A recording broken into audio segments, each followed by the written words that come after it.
Hey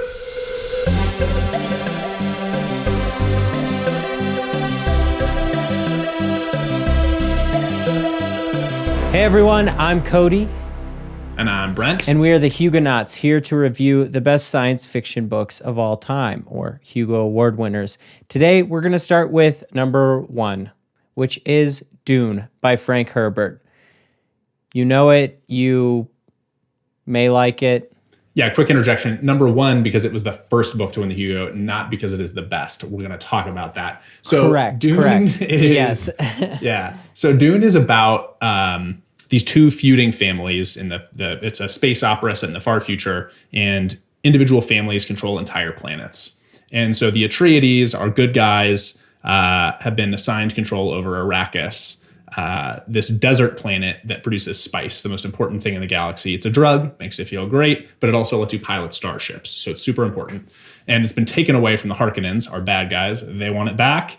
And over the first half of the novel, we kind of set up that conflict. And then the second half is this whole giant war between them, particularly Paul Atreides, the son of the Atreides family, who's really our hero, and Baron Harkonnen, the huge bloated mastermind of the Harkonnen family. And the two of them and all their minions sort of fighting it out on this crazy planet over the spice. So that's what we got. If you want to listen to a longer summary of the book, there are plenty online that are like 25 minutes long and still barely scratch the surface. It's a long book. It's very dense. So that's the overall idea. So right. On that note, how long is this thing? What are people signing up for here? Well, page number wise, it's been printed so many times that it's kind of hard to go with that. Like there's some editions that are around 500 and then there's some that are about 900. And then about 20% of the book is a glossary or an appendix of terms, which both you and I've read the hard copy once, but more recently listened to the audiobook, which is 21 hours, which does not have the glossary. You will want Google or Ask Jeeves, whatever search engine you prefer nearby Ask for Jeeves, this. for all the people who use Ask Jeeves. Exactly. That shows how old we are. So you will want something nearby if you do not have the physical appendix of a glossary of terms. So or have that is read it that before. is right. So hit us with your review. We kind of hinted at this before, but what do you think of this book, Cody? So the book it's tough because I think we'll get into more of this later, but out star wise, I'm saying it's either a 3 out of 5 or a 5 out of 5. And that, I guess, depends on which we'll discuss, whether you're viewing it from its inherent self and how good it is as a story in a book and enjoyable, which I rate it around a 3, maybe even a 2.5, to how influential it's been on the genre of science fiction and fantasy as a whole, which is clearly a 5. For sure. I like all your rationale there, but I'm a hard, judge it on its merits. This is the present day, and people can just read the books that came after, which are better. So I'm going to give this a 3 out of 5. I think the world is incredible, and he really built, the first fully fleshed out sci-fi world. But other than that, it's a crappy book. So let's get into that. Yeah. Well, and as you could tell from the glossary of terms, that leads us to our next discussion, which is the reason why it's so easy to come back to, and it's so compelling and so many people have been influenced by it, is because the world building is just so phenomenal. Yeah, for sure. I love just so many of the names. When I reread it, I was I remembered them all. I knew what they meant. And I really do think that speaks to this place that he made, the Gom Jabbar, the crazy needle at the beginning that I don't know, kills you if you f*** up. I don't know. There's plenty of names for that, but you still remember the Gom Jabbar, right? It's serious. It sounds creepy. It sounds like what it is. You put your hand in the box and then there's the poison needle next to your neck if you flinch at the pain as a test of humanity, which, that makes sense. And then we've got our bad guys, Fade Rautha and the Baron Harkonnen. Such good names. Obviously villains. You can just tell from hearing the names. Bene Gesserit, the society of... or the order of women who try to breed humanity to perfection through matches in the royal houses and the witches who control the universe. The witches who control, correct. So what are the things about this book that were so iconic and became sci-fi tropes? Yeah, I think largely just the universe, the imprint of feudalism upon a galactic empire. You have the emperor, and then you have the guild of spice masters. Um, Basically, the pilots guild who controls all space travel, and then you have the royal houses that are under the emperor, who control various planets and trade routes, Yeah, etc. and that gets used just over and over and over again in science fiction over the years. And I think there's a good reason for that. It's because it's a very good idea. It makes it so you can talk about like galactic geopolitics, but not as this abstract thing, as like infighting between families. So I think using the feudal system is a really smart way to like be able to have your big sci-fi world, but also have it be like human to human relatable. And Frank is kind of the first guy to figure that out. So, you know, I get It's it. like a microcosm of galactic proportion, right? It's the Yeah, families for what it's are, worth, I also think it's like a gross oversimplification of the way human society works, but it makes for good fiction. It does. It was probably made more sense when there were a lot fewer people, and was Yeah, not a for good sure. system anyways. The other thing that's really fun about this book is stuff that we've seen all the time, but is happening for the first time here, like Arrakis, desert planet. You'll Fucking find that out Tatooine again in Star Wars. You'll be told many times that it's a desert planet, but it's Tatooine in Star Wars. It's a cool planet, controlling the water, the hydraulic empire of whoever controls Arrakis, and the royal city is controlling the water supply to leverage power to get spice, to mine spice, the resource, which is created by giant sandworms. Yeah, I mean, how can you not love giant sandworms that swallow buildings and like come for you in the desert unstoppably? Like they're like 30 meters wide and God knows how many, like a kilometer long. They're like the coolest monster ever. So and then later they make tremors. Like I wonder where they got that idea. Anyway, Yeah, exactly. what else did I love? Oh, the way the spice works, I think is so cool. It's like it makes me wonder if Frank Herbert was taking cocaine while he was writing, right? Like Stephen King style. Like it's this like party drug, but also it makes you like super good at like working and steering spaceships and like being a good advisor to the president. It's like anyway, it was a really good just like piece of lore. So yeah. Yeah, you could see how like the idea of a narcotic being also helping you see the future and other people's pasts, and be able to see around space-time curvature when you're navigating and stuff. You could see how that leap was made. Yeah, for sure. Also, you could see that like the computer technology was really bad in the 1960s. So Frank Herbert was like, how are we going to navigate Interstellar? I guess we'll need drugs for that. And now it's like, oh, the answer is computers will do it. We will not be in charge of that. Correct. Yeah, people anyway. have definitely adopted that model going forward. Yeah. So it's just like a really full connected world. Like all the pieces fit together, and like the core drama of the book sort of like feels like a natural evolution of this like fully fleshed out world. Like in general, people's motivations feel like real and accurate. And I think that that's sort of the definition of a well-built world and kind of the creation of sort of the genre of space opera. So that's all really, really fun. And also the overall tone is so serious and prophetic, and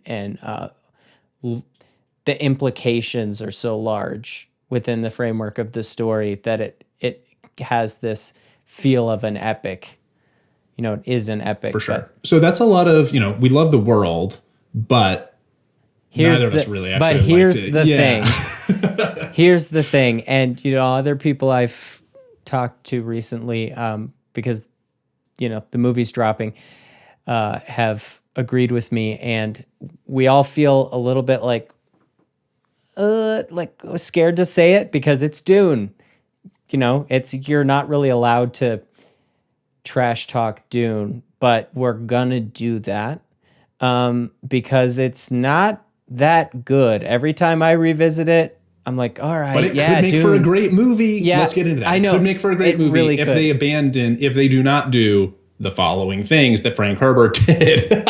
Like telegraph everything that happens 47 times in advance. So he puts in italics the character's thoughts, which first of all is like clunky and just not good. But the characters also I mean, I guess like people do, but they keep thinking the same things over and over again. They're thinking about their plans so many times in advance. So by the time anything happens in this book, particularly like the whole setup for this conflict, like that doesn't happen for fully half the book. Like you're 10 hours in before like the Baron Harkonnen unveils his plot, but you've already heard him describe the plot to you like 35 times by that time. So it's like, come on, just get us there. If you're going to tell us it's happening in advance, then it needs to happen like in the next 10 pages, not like 400 pages down the line. Or be more like Stephen King is, I think, a master of foreshadowing, where he just like drops a little sentence in at the end of a chapter or something, and you're like, wait, what'd you just say? And it leads you to, you want the mystery and then you kind of forget about it as it goes on. But yeah, Frank Herbert's like, here's what's going to happen,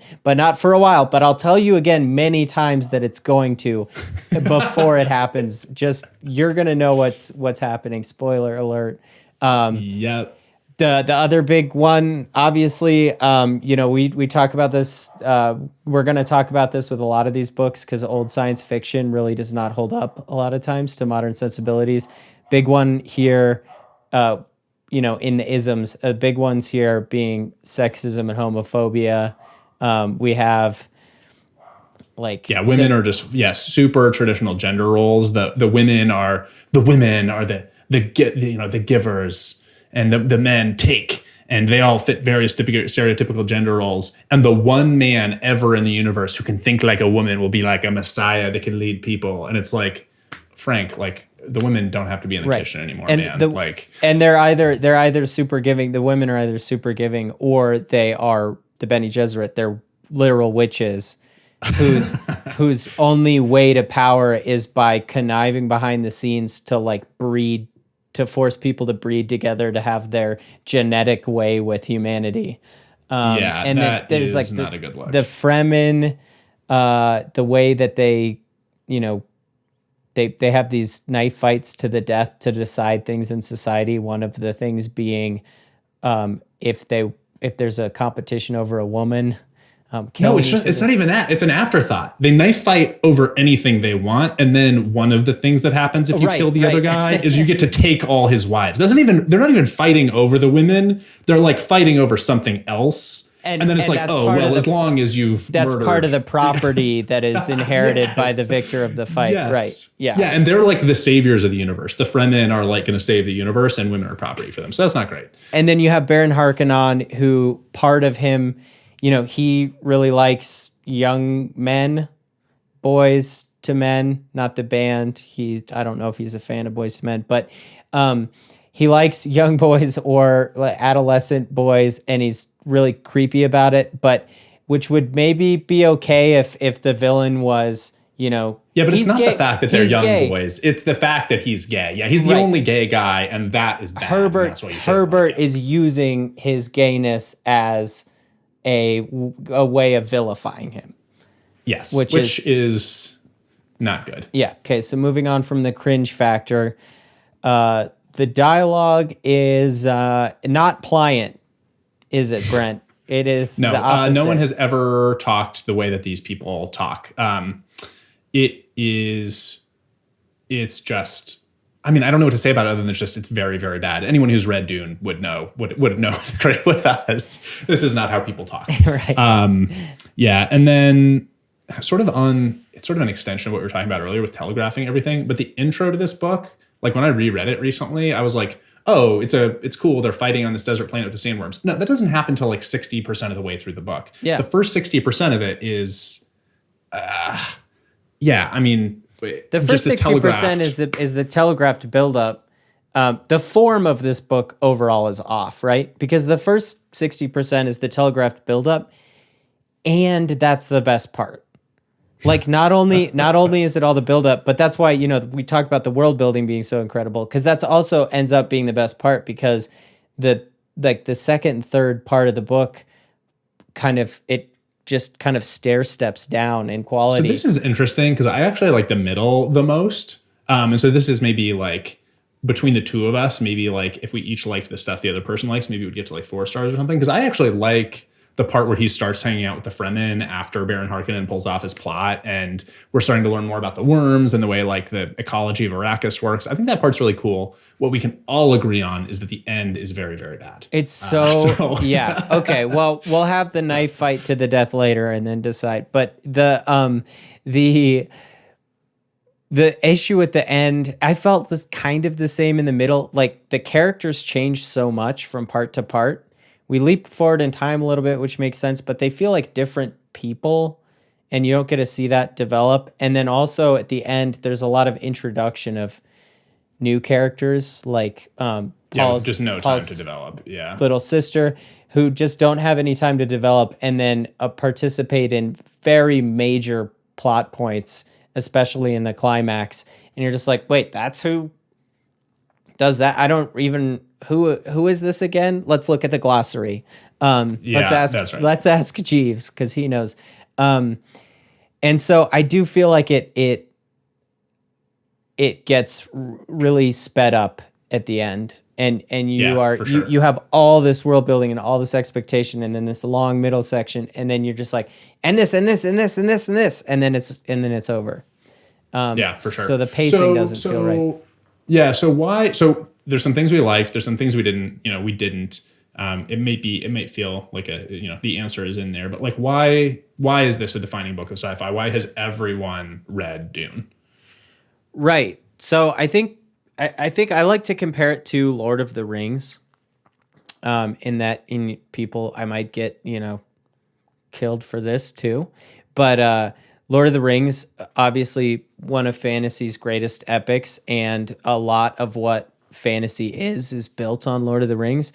But the characters are pretty flat. They walk a lot. Boo, there's not as much. I love Lord of the Rings, and this is trite crap. But okay, fair enough. I see where you're going with this. At least we can agree that both are foundations of their genre, and yes, Dune creeps in a little bit on fantasy, obviously. But I feel like it's hard to rate a book that is not good itself, like you talked about the intro, but has been inspirational so fundamentally to everything in science fiction that's come after it. Star Wars, Alien, whatever. Yeah, really Tremors, whatever you want. Yeah, and I think it helped establish this idea of like soft sci-fi, right? That like it didn't have to be. You can like have some like magical stuff happening, and it still counts as science fiction, right? Yeah, correct. It's not.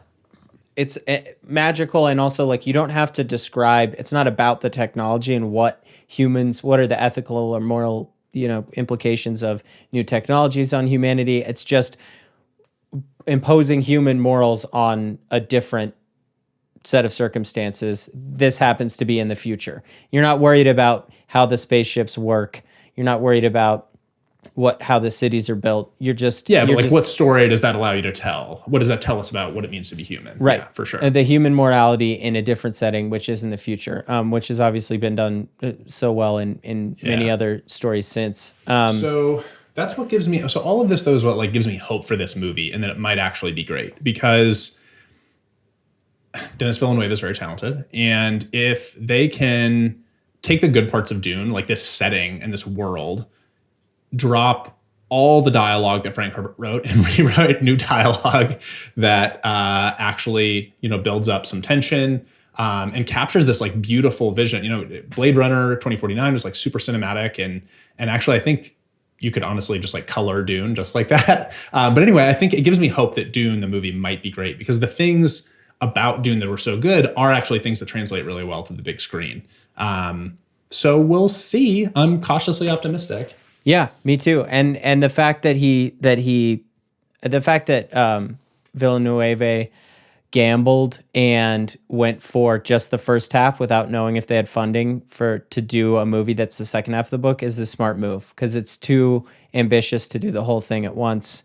Yeah, it's too long. And I think everything visually is what keeps one coming back to the book. And so you have he has a lot of chance to do good and make a good film out of this book. But I think overall, Dune, the book, but Dune, the idea, the universe, what it's brought to humanity, 10 out of 10 or 5 out of 5. I'm sorry. We're in book land. That's right. So, all right. So if people loved Dune or love the idea of Dune, what else should they be reading? What can we recommend? Yes, this is a segment we're going to do similar books to read, or if you liked these books, you may like Dune. Maybe not in this case, but maybe we call this books that are better than Dune, but were inspired by Dune this time.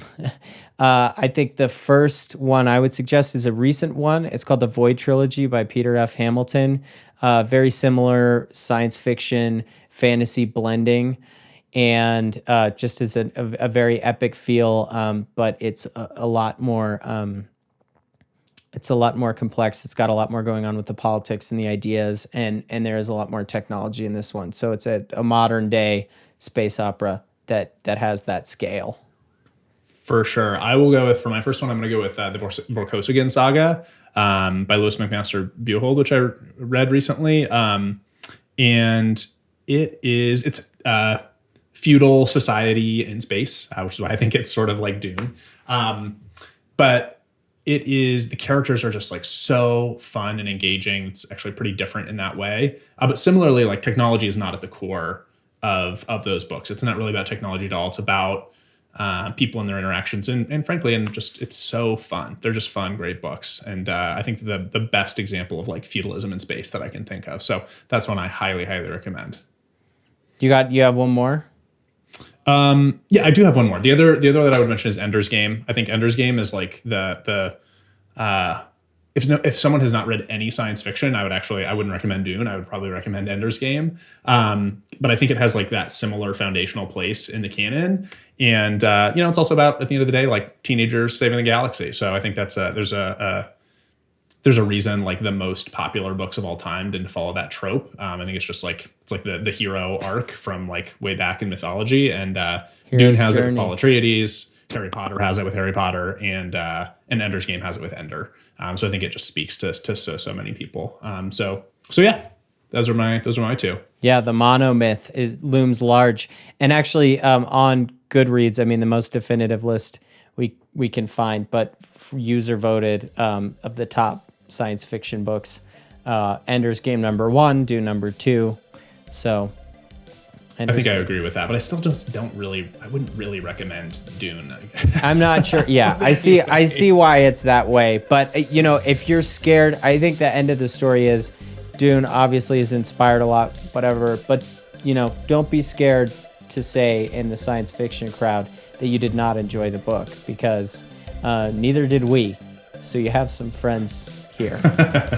For sure. All right. Well, this was a fun one. Great talking to you, everybody. And keep reading. We'll see you next time. And we'll see you at the theater for Dune. Hopefully it's good. Yeah. All right. Later. Au revoir.